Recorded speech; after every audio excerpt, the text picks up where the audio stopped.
Fecho a porta e já pego o meu celular. Não falo com ninguém, só quero me conectar. Eu mando fotos, faço vídeos sem noção. Saio postando tudo, pois adoro exposição. Acordo todo dia e posto selfie no Instagram. Gravo no Snap altas horas da manhã. Ter seguidores, muitos likes é meu desejo. E esse vício na internet que não tem mais jeito. Eu tô seguindo todo mundo, 99% lindos, perfeitos, mas na realidade é outro mundo. A realidade é um mundo de ilusão e o povo gosta. Eu tô seguindo até o Raimundo, 99% vício, sem tempo pra curtir lá fora o meu mundo. A vida vai passando e ninguém nota, mas aí você acorda.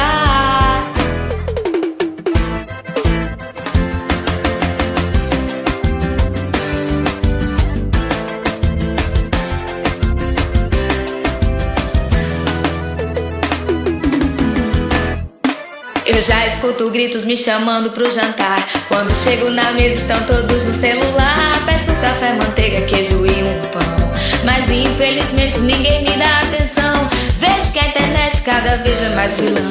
Ninguém mais conversa nos domingos de manhã. Falta olho no olho, falta abraço e respeito, valores da família. Esse é meu desejo. Eu tô querendo todos juntos. Larga o celular pra conversar, aproveitar e interage com todo mundo. A vida vai passando e ninguém nota, mas aí você acorda. Eu tô querendo todos juntos. Larga o celular pra conversar, aproveitar e vem interagir com todo mundo. A vida vai passando e ninguém nota, mas aí você acorda. Eu tô querendo todos juntos. Larga o celular pra conversar, aproveitar e interagir com todo mundo. A vida vai passando e ninguém nota, mas aí você acorda. Eu tô querendo todos juntos. Larga o celular pra conversar, aproveitar e vem interagir com todo mundo. A vida vai passando e ninguém nota, mas aí você acorda.